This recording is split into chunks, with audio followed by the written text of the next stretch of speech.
السلام علیکم ورحمۃ اللہ وبرکاتہ۔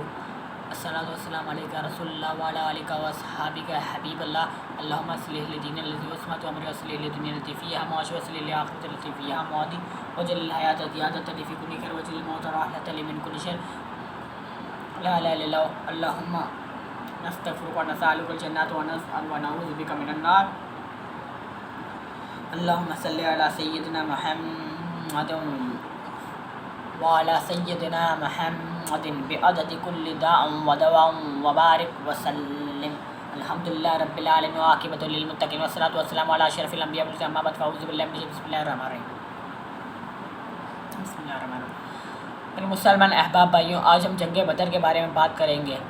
جب حضور پاک مکے سے ہجرت کر کے مدینہ منورہ میں آئے تو حضرت جبریل امین علیہ السلام نے حضور پاک کو بولا، اے اللہ کے نبی، اللہ کا حکم ربی آیا ہے کہ آپ بدر کی طرف رخ کریں۔ حضور پاک تھوڑے پریشان ہوئے، تھوڑے بیدار ہوئے۔ حضور پاک نے سوچا کہ ابھی تک ہم مکے سے آئے ہیں، جو مکے کے زخم ہیں اصحاب کو لگے ہوئے ہیں، ہم کیسے جنگ کریں گے؟ اللہ کا حکم ہوا کہ اے میرے رب، اے میرے نبی، میں تیرے ساتھ ہوں۔ حضور پاک صلی اللہ علیہ وسلم، نور مجسم صلی اللہ علیہ وسلم نے جنگ بدر کا رخ کیا۔ سب صحابہ اپنے ہاتھ میں تلوار تھامے کھڑے تھے۔ حضور پاک نے حضرت عمر رضی اللہ تعالیٰ عنہ سے پوچھا، اے عمر، صف بندی کیسے کریں؟ تو حضرت عمر نے فرمایا، محبوبہ، صف بندی کیا کرنی؟ جو میرے رشتہ داروں میرے حوالے کریں، جو ابو بکر کا کوئی لگتا ہے ابو بکر کے حوالے کریں، جو علی کا رشتہ دار ہے وہ علی کے حوالے کرے، ہم آپ کو سر کاٹ کے دیں گے۔ جب جنگ بدر کا طبل بچا تو مشرکوں نے بولا کہ آپ مقابل میں کچھ بندے لاؤ، ہم بھی کچھ بندے بھیجتے ہیں۔ انہوں نے کچھ بندے بھیجے، ہمارے یہاں سے مقابلے میں آئے امیر المومنین حضرت علی المرتضیٰ رضی اللہ تعالیٰ عنہ، حضرت امیر حمزہ رضی اللہ تعالیٰ عنہ، حضرت ابو عبیدہ بن جراح رضی اللہ تعالیٰ عنہ، یہ تین اصحاب مقابل میں آئے۔ اس مشرک نے، بے شرم کمبخت نے ایسی بات کی کہ حضرت علی کو جلا لیا۔ حضرت علی نے تلوار اٹھا کے اس کا سر قلم کر دیا اس ٹائم پہ ہی۔ اس کے بعد جنگ بدر وجود میں آئی، سب لڑنے لگے۔ اس کے اندر ایک موقع ایسا آیا کہ حضرت عمر کے سامنے ان کے ماموں آ گئے، سگے ماموں آ گئے۔ حضرت عمر نے نہ سوچا نہ سمجھا، ڈھڑک اٹھا کے تلوار مار کے اپنے ماموں کی گردن اڑا کے اور کہنے لگے، اشداء علی الکفار رحماء بینہم۔ اس کا ترجمہ یہی ہے کہ ہم کفار پر سخت ہیں، آپس میں رحم دل ہیں۔ ختم، مکمل۔ اس کے بعد حضرت ابو عبیدہ بن جراح فرماتے ہیں، تاریخ نے مجھے ایک بہت خطرناک موڑ پہ آ کے کھڑا کر دیا۔ جس کفار نے جس کو میرے سامنے لائے وہ اور کوئی نہیں، میرا سگا باپ تھا۔ میرے پاس سوچنے کے لیے 1 منٹ تھا، رسول اللہ کا دین بچے گا یا ابا بچے گا؟ رسول اللہ کا دین بچے گا یا ابا بچے گا؟ حضرت ابو عبیدہ بن جراح فرماتے ہیں، میں نے 1 منٹ پورا نہیں سوچا، میں نے اٹھائی تلوار اور میرے ابو کی گردن کاٹ کے رسول اللہ کے حوالے کر دی اور کہنے لگے، اشداء علی الکفار، ہم کفار پر سخت ہیں بے شک۔ اور حضرت ابو موسیٰ بن عامر اشری رضی اللہ تعالیٰ عنہ فرماتے ہیں کہ جب جنگ بدر کا طبل بچا تو کفار نے میرے سامنے جس کو کھڑا کیا وہ میرا سگا بھائی تھا۔ سب کو میں وجود میں آئی، سگا بھائی سامنے آیا۔ حضرت موسیٰ بن عامر رضی اللہ تعالیٰ عنہ کے حضرت موسیٰ بن عامر کہتے ہیں کہ مجھے اکٹھے کھیلنا بھی یاد تھا، مجھے ایک ماں سے لوری سننا بھی یاد تھا، ہمیں ایک تھالی میں کھانا کھانا بھی یاد تھا، مجھے یہ سب چیزیں تو یاد تھیں، مگر جو میرے نبی نے دین کے حق کے لیے خطبہ دیا تھا محمد عربی نے، وہ بھی مجھے یاد تھا۔ جب جنگ بدر کا طبل بچا تو حضرت موسیٰ بن عامر رضی اللہ عنہ نے تلوار نکالی اور اپنے سگے بھائی کی گردن کاٹ کے رسول اللہ کے حوالے کی اور فرمانے لگے، اشداء علی الکفار رحماء بینہم۔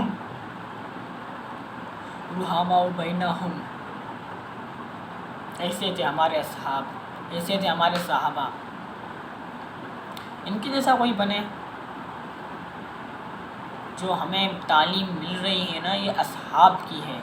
ہمارے نبی مکرم کے بعد حضور پاک نے جن کو تخت پہ بٹھایا، حضور پاک کے جانے کے بعد ابو بکر صدیق جو تخت پہ بیٹھے، پھر عمر فاروق، پھر عثمان غنی، پھر علی المرتضیٰ، یہ سب صحابی، 4 خلفائے راشدین اور صحابہ کا فیض ہمیں ملا ہے جب ابھی ہم کامل ہوئے ہیں.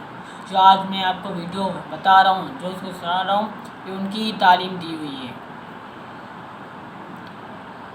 پھر ایک صحابی حضرت عبیدہ ابن الحارث رضی اللہ تعالیٰ عنہ کو جب شہید کرنے آئے، ان کی عمر 63 سال تھی. 63 ان کی ایج تھی اس ٹائم پہ. ان کو جب شہید ہونے سے قبل، کفار کو شہید ہونے سے قبل انہوں نے عتبہ کے 2 ٹکڑے کر دیے تھے. ان کو اس کے ٹکڑے کر کے پھر ان کو کفار نے شہید کر دیا. حضرت صفوان امیرہ کل مہجہ اور رافع. صفوان امیرہ کل مہجہ یہ وہ صحابی ہیں جو جنگ بدر میں چھائے ہوئے تھے کفار کے اوپر. عاقل یزید، زشمال اوف یزید مبشر، حضرت سعد بن ابی وقاص، یہ ایسے چھائے تھے جیسے کفار کے اوپر پورا اصحاب کا جھنڈ چھایا ہو. ان کے پاس سب تلواریں لے کے کھڑے تھے. حضرت مقدار، احباب، شجاعت اللہ، عمار، عبیدہ، بلال، انصار، ابوبکر، عمر، حمزہ، حیدر، یہ سب صحابی چھائے ہوئے تھے. آخری میں جس صحابی نے شہادت پائی وہ صالح ابن مہجہ ہیں. صالح ابن مہجہ نے شہادت پائی. عمار، خدا کے لاڈلے عمار نے شہادت پائی. حضرت یزید نے شہادت پائی. حضرت عاقل نے شہادت پائی. حضرت دشمال نے شہادت پائی. حضرت مقدار نے شہادت پائی. حضرت شجاع نے شہادت پائی. حضرت انصار نے شہادت پائی. حضرت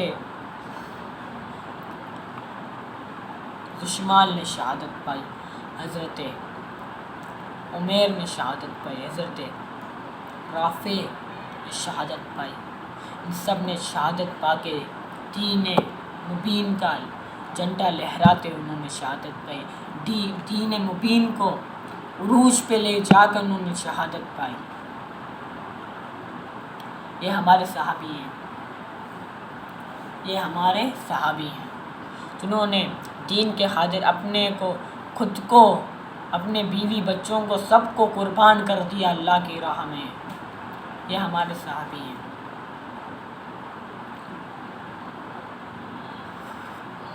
ہمارے صحابی کو شان بیان کرنے کی ہماری اوقات نہیں، پھر بھی علم پھیلانا کام ہے. یہ نبی کی حدیث ہے، قرآن جس نے اس لیے سیکھا کہ دوسروں تک پہنچاؤ. قرآن اس لیے سیکھو کہ دوسروں تک پہنچاؤ. خیرکم تعلم القرآن وعلمہ. تم میں سے بہترین شخص وہ ہے جس نے قرآن سیکھا اور دوسروں کو سکھایا.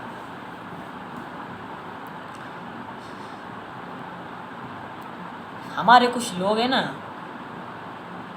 بڑے گھٹیا قسم کے آدمی ہیں. وہ بولتے ہیں معاذ اللہ ثم معاذ اللہ، منہ سے لفظ تک ادا نہیں ہو پا رہے. بولتے ہیں ہمارے نبی معاذ اللہ ثم معاذ اللہ انتقال ہو کے مٹی میں مل گئے. استغفر اللہ ثم معاذ اللہ. کچھ ایسے بھی ہیں. اور حضور غوث اعظم دستگیر رضی اللہ تعالی عنہ کے بارے میں پتہ نہیں کیا کیا بولتے ہیں. شرم تو ہے نہیں، حیا بیچ کے بیٹھے ہوئے ہیں. شرم ہے نہیں، حیا بیچ کے بیٹھے ہوئے ہیں. غیرت مر گئی ہے ان کی. حضور غوث اعظم کو بولتے شرم و حیا نہیں آتی تم کو؟ ذرا شرم و حیا نہیں ہے؟ کس ہستی کے بارے میں بول رہے ہو جس کے بارے میں حضور پاک نے ابو صالح موسیٰ بن جنگی دوست رحمۃ اللہ تعالیٰ علیہ کو ان کے حضور غوث اعظم کے والد کو خواب میں آ کے بشارت دی کہ جو میرا نبیوں میں رتبہ ہے تیرے بیٹے کا اولیاء میں رتبہ ہے. تم سرتاج اولیاء کو ایسے بول رہے ہو؟ شرم و حیا نہیں آتی تم کو؟ یہ کیسا دین ہے؟ حضور غوث اعظم کے اوپر فتویٰ لگا ہوا ہے، حضور غوث اعظم کے اوپر فتویٰ لگا ہوا ہے، خواجہ پیر نواز اجمیری سلطان رحمۃ اللہ تعالیٰ علیہ کے اوپر فتویٰ لگا ہوا ہے، حضور داتا گنج بخش علی حجویری رحمۃ اللہ تعالیٰ علیہ کے اوپر فتویٰ لگا ہوا ہے۔ میری بات دھیان سے سنو، اللہ حدیث کے اندر فرماتا ہے جس نے میرے ولی سے دشمنی کی اس کے خلاف میرا اعلان جنگ ہے۔ یہ میں کوئی روایت بیان نہیں کر رہا ہوں، یہ حدیث کے اندر ہے۔ حدیث کے اندر اللہ نے کہا جس نے میرے ولی سے دشمنی کی اس نے میرے خلاف اعلان جنگ کی، اور جس نے میرے ولی سے دشمنی کی اس کے خلاف میرا اعلان جنگ ہے۔ ایک دن حضرت معاذ بن جبل رضی اللہ تعالیٰ عنہ اداس بیٹھے ہوئے تھے۔ حضرت عمر رضی اللہ تعالیٰ نے پوچھا معاذ اداس کیوں بیٹھے ہوئے ہو؟ معاذ بن جبل رضی اللہ تعالیٰ نے فرمایا مجھے ایک حدیث نے بہت پریشان کیا ہے۔ بولا کیا؟ بولا اللہ نے فرمایا ہے، حضور اکرم صلی اللہ علیہ وسلم نے فرمایا ہے کہ اللہ نے فرمایا ہے جس نے میرے ولی سے دشمنی کی اس کے خلاف میرا اعلان جنگ ہے۔ عمر میں کس کو بولوں؟ میں تو کسی کو پہچانتا نہیں ہوں کہ وہ اللہ کا ولی ہے۔ حضرت عمر رضی اللہ تعالیٰ عنہ نے فرمایا معاذ ایک کام کرو، تم سب سے اچھا رتبہ پیش آیا، سب سے اچھے طریقے سے پیش آیا کرو۔ یہ ہوتی ہے اللہ وہ شعر سنا نہیں، وہ شعر ہے اللہ وال، وہ جملہ ہے ایک علماء نے بولا تھا ولی اللہ کو دیکھ کے اللہ یاد آ جاتا ہے، ولی اللہ کے چہرے کو دیکھ کے اللہ یاد آ جاتا ہے، اس کو بولتے ہیں ولی اللہ۔ بھائی ولی اللہ بننا اتنا آسان نہیں۔ انہوں نے اپنی پہلی بات انہوں نے زندگی قربان کی، اپنی خواہشیں قربان کی، اپنے گھر کو قربان کیا، اور اللہ کی عبادت میں ایسے مشغول ہو جاتے تھے ان کو یہ بھی نہیں پتہ ہوتا تھا کہ میرے برابر میں کون ہے، میرے سائڈ پہ کون ہے، میرے برابر میں کون ہے، میرے اوپر کون ہے، میرے نیچے کون، ان کو پتہ نہیں چلتا تھا۔ مگر ان کے پاس ایک ایسا علم ہوتا تھا ان کو پتہ چل جاتا تھا، ایسے اللہ کے ولی ہوتے تھے۔ اور ولیوں سے بڑا رتبہ صحابہ کا ہے۔ سوچو کہ ولیوں کا یہ رتبہ ہے تو صحابہ کا کیا رتبہ ہوگا، اور اگر صحابہ کا یہ رتبہ ہے تو اللہ کے نبیوں کا کیا رتبہ ہوگا۔ اللہ کے نبیوں کا رتبہ یہ ہے تو میرے رسول محتشم، میرے آقا، میرے مولا حضرت محمد مصطفیٰ صلی اللہ علیہ وسلم، ان کا تو رتبے کے بارے میں ہم بیان ہی نہیں کرتے، ان کی شان تو بڑی طویل ہے، ہماری اوقات نہیں، ہم تو فقیر ہیں، مدینہ ہیں بس۔ ولیوں کو ایسا نہیں بولا کرو۔ ایک دن حضرت فاضل بریلوی رضی اللہ تعالیٰ عنہ کے پاس ایک شخص آیا، کہنے لگا اعلیٰ حضرت ہم ولیوں کے دربار پہ جاتے ہیں، ہم دعا کرتے ہیں، ہماری دعائیں قبول نہیں ہوتی۔ اعلیٰ حضرت فرماتے ہیں، امام احمد رضا خان فرماتے ہیں اللہ کے ولی تو تم سے ناراض ہیں۔ بولا اس آدمی شخص نے پوچھا کیوں؟ بولا کہ تم ان کے دربار پہ جا کے شرک کرتے ہو، وہ تکلیف پہنچاتے ہو، یہ سب شرک ہے، تم کیوں کرتے ہو؟ تو اعلیٰ حضرت نے طریقہ فرمایا کہ تم لوگ مثال کے طور پہ تم لوگ جاؤ اللہ کے ولیوں کے دربار میں، وہاں پر عورتوں کا جانا منع ہے، وہاں پر عورتوں کا جانا منع ہے۔ اگر جیسے بھی کوئی عورت اللہ کے ولی کے دربار میں جاتی ہے تو وہ اللہ کے ولی کو وہ عورت با لباس نظر آتی ہے، تب بے لباس نظر آتی ہے، سمجھ عقل مندہ اشارہ کافی ہے، بے پردہ نظر آتی ہے اور بے لباس نظر آتی ہے۔ عورتوں کو جانا اللہ کے ولیوں کی در پہ منع ہے۔ یہ جو عورتیں بیٹھی ہوتی ہیں اللہ کے ولی پہ، ایک بہت بڑا شرک ہے، یہ نہیں کرنا چاہیے۔ شرک مطلب استغفر اللہ، شرک نہیں مطلب یہ غلط ہے، نہیں جانا چاہیے ان کو۔ اللہ کے ولیوں کو اس سے دکھ پہنچتا ہے، ان کو تکلیف ہوتی ہے۔ اور اگر کوئی مرد جائے تو مرد کے بارے میں اعلیٰ حضرت نے کہا کہ مرد جائے پاؤں نہیں چومے، درگاہ کو نہیں چومے، صرف وہاں پر جائے اللہ کے ولی یاسین شریف پڑھے، سورہ ملک پڑھے، سورہ فتح پڑھے، سورہ کہف پڑھے، سورہ نبا پڑھے، جو ہی پڑھے کوئی بھی صورت پڑھے، دعا کرے فاتحہ کر کے، اس اللہ کے ولی کو عیسیٰ علیہ السلام کر کے، حضور پاک کو عیسیٰ علیہ السلام کر کے، اصحاب اولیاء کو عیسیٰ علیہ السلام کر کے آ جائے ختم۔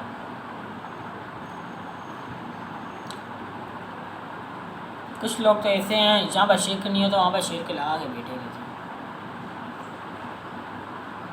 شرک نہیں ہے تو وہاں پر شرک لگا کے بیٹھے رہتے ہیں۔ داتا علیہ حجویری کے پہلے زمانے بولے داتا علیہ حجویری کے مزار میں شرک ہوتا ہے۔ ارے کاہے کا شرک ہوتا ہے یار، کاہے کا شرک ہوتا ہے؟ وہاں پر تو کوئی جاتا بھی نہیں ہے۔ حضرت علامہ حافظ خادم حسین رضوی علیہ الرحمہ نے یہ واقعہ تفصیل سے بیان کیا تھا۔ اعلیٰ حضرت نے داتا علی حجویری کے در پہ جب یہ انگریز کو لے کر گئے تھے تو انگریز نے سوال پوچھا تھا کہ تخت بلقیس کیسے آیا، تخت بلقیس کیسے آیا؟ ان کے پاس کوئی جواب نہیں تھا۔ وہ گاڑی میں لے کر جا رہے تھے اس انگریز کو، اور انگریز نے بولا ایک مزار دیکھی داتا علی حجویری کی تھی، وہ بولا کہ یہ کس کی مزار ہے؟ بے شرموں نے بولا کہ یہ یہاں پر شرک ہوتا ہے۔ بھائی کاہے کا شرک ہوتا ہے؟ شرک ہوتا ہے۔ وہ انگریز کہنے لگا شرک کی بدبو ہی الگ ہوتی ہے، یہاں سے تو خوشبو آ رہی ہے میرے کو، یہاں پہ میرے کو خوشبو آ رہی ہے۔ ابھی ان 5-6 بندوں نے ایک آدمی کو مسلمان کر لیا تھا، پتہ نہیں کیا ہو گیا تھا ان کو، سینہ جوڑ کے چل رہے تھے، جیسے پوری قوم کو مسلمان کر لیا ہو، کفار کو ایک آدمی کو مسلمان کر لیا۔ بولے یہاں پر شرک ہوتا ہے، شرک ہوتا ہے بھائی، شرک ہوتا ہے، بے شرم شرک ہوتا ہے، خوشبو آ رہی ہے شرک ہوتا ہے۔ انگریز کہنے لگا شرک کی بدبو الگ ہوتی ہے، یہاں پر تو خوشبو آ رہی ہے، میرے کو اندر لے کر چلو۔ وہ ناچار اندر لے کر گئے داتا علی حجویری رحمۃ اللہ علیہ کی مزار پر۔ وہ اوپر گیا، داتا علی حجویری کی مزار پر گیا اور بیٹھا، وہاں پر ایک بابا جی بیٹھے ہوئے تھے۔ بابا جی نے پوچھا ٹھنڈا پیو گے یا گرم پیو گے؟ بولا ہاں گرم پیوں گا۔ اس بابا نے ہاتھ ایسے کیا، ہاتھ کو ایسے ہی دیا، ایسے کیا کہ کوپلی آ گئی، کوپلی مطلب کپ آ گیا جس کے اندر چائے تھی۔ وہ بندہ انگریز مسلمان تو ہو گیا تھا، وہ اس چائے کے کپ کو دیکھ کے بے ہوش ہو گیا۔ ابھی وہ لوگ جو اس کو لے کر آئے تھے وہ اوپر چڑھے تو دیکھا کہ انگریز بے ہوش ہے۔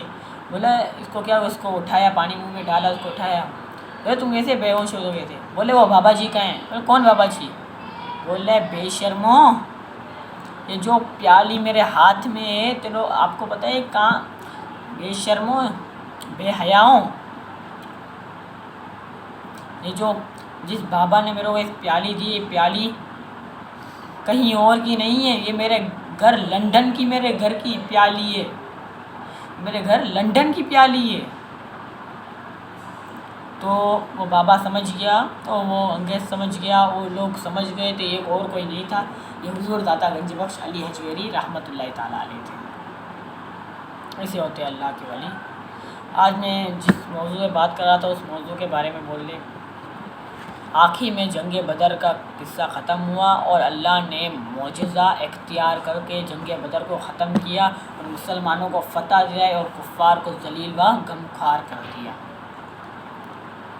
سب شہید ہوتے، کچھ صحابہ بچے، سب آدھے صحابہ شہید ہوتے، اس میں بزرگ تھے، میں نے آپ کو نہیں بتا 63 سال کے بزرگ عبیدہ ابن الحارث۔ اور آج میں اپنی تفصیل سے ویڈیو یہاں پر ختم کرتا ہوں۔ وہ آخر دعوانا والحمد للہ رب العالمین۔